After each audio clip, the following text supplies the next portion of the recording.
That is matters rice planting. But, you know, we have high internet and mobile penetration in the country. And in this regard, we have a lot of Kenyans, even right now, maybe you might be watching Business Today on your phone.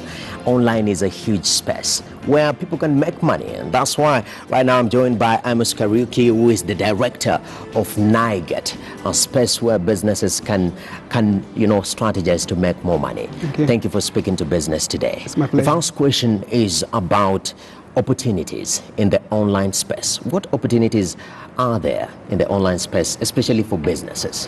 Thank you for the question. Let me premise my response by stating that at this day and age, essentially any business has to have some sort of online presence in order to enjoy the advantages and the opportunities out there on the online platforms.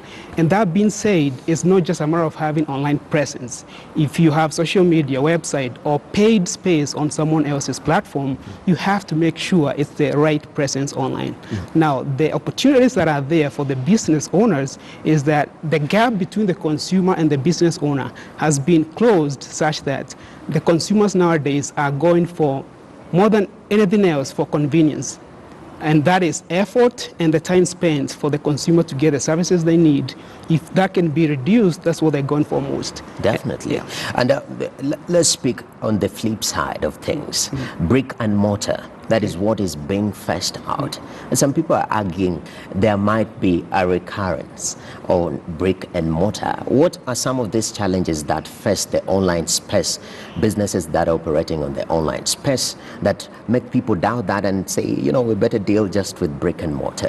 I would say for those challenges, I would point out mostly is from those consumers that feel shortchanged or the trust has been broken dealing with people on the online platforms. And now that's a challenge for the business owners who have online presence to actually be trustworthy and do the right business with the consumers. Now, there are platforms out there that also give the consumers the opportunity to give review, give feedback, and direct the companies they have operated with. All this happening on the online platforms where the public can see. And based on that, you can weed out the bad businesses and only be left with the best of the best. Definitely. We have seen those memes where this is what you ordered and this is what you received. Yes. They're kind of funny, but some people have experienced that.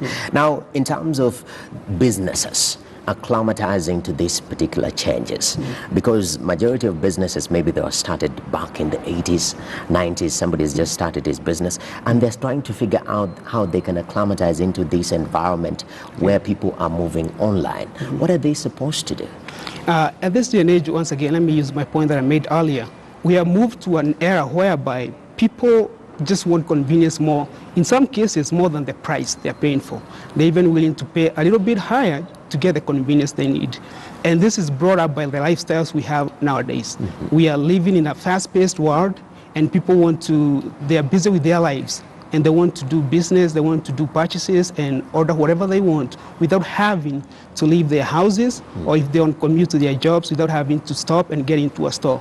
Now, for a business owner, for you to keep up with the times and to have online presence at this day and age, you need to spread resources or at least engage people who are in the know-how in bringing you onto the online platforms. Yeah. What resources and what people should the businesses reach out to? For the business owners, if, for instance, if a business owner does not have any online presence, because for one, they're too busy, doing their daily business, they don't have time to feed their online platforms. Now, if you approach companies or platforms that have been proven, and the best way to do this is to engage people who have done it before, or engage the firms that are in the market of marketing businesses on the online platforms, which we might term as SMEs, subject matter experts. Definitely. Let's speak at the cost factor analysis, because there is an argument that moving online is a little bit cheaper. Is that true? Is it achievable? And you've also seen the government being very keen on online businesses. These days they're saying that is one of the loopholes where revenue is escaping them. What do you think about that? Now, based on what kind of online business you're engaged in, for a small business owner, and what we do in my company, we term ourselves as a social enterprise, in that we want to bring market access to the small and medium-sized enterprises, the small businesses, the artisans. And what we do with that is we give them a space on the platform at a minimal cost. Now, for the small business owners, those are the approaches they should be taking.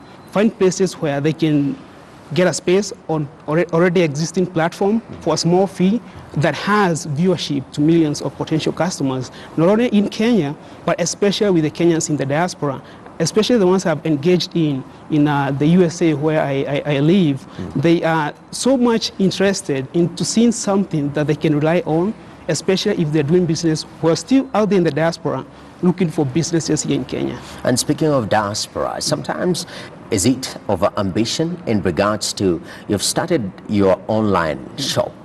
And what you're visualizing, which we call a vision, is I want to sell to the whole world. But sometimes we ignore the realities in our own locality in terms of the need of the person next door. Is that also a factor that, people establishing these particular platforms need to consider in terms of range and reach? That's a very good point. Actually, when you're establishing your online presence, you have, to your point, you have to realize and figure out what the needs are within the immediate location. And that's exactly why we are focused in Kenya right now, because that will bring in the diasporas, because they spend billions of shillings in this country, in our economy. So once we have a good setup, or once a business has a good setup here in Kenya, the diaspora, the people residing in the diaspora will get involved in that based on what you're already doing here in the country. All right. Yeah. So it's you, first of all, to focus on the local market, and you expand as you go by. Yes. Definitely. And closing up, a NIGET. NIGET. Is it a get into Nairobi, or how do I interpret this, the name of your company? Good question. So the name NIGET came about thinking in terms of a gateway to the businesses in Nairobi, to the service providers in Nairobi. But we are not only focused in Nairobi, we are nationwide. Right now we're in the 4 major cities: Nairobi, Kisumu, Mombasa, and Nakuru. Soon we're expanding to the smaller towns. And the point in that is that we want to tell the consumers and the business owners, this is the gateway to find anything you're looking for, the service providers, and connect you with those. And the good thing that we are doing, which to me is at the center of our mission, is giving the market access to those artisans, to the professionals, to the service providers that who otherwise don't have the skills or would not have a strong online presence. Case in point, if you're a hairdresser and you want the customers to reach you, you might not have online presence or the skill to do so. So on this platform, we are providing you a space to list yourself there. The consumers will engage you and get notifications instantly if they need your services. All right, that is NIGET. And closing us up, we have a tweetable in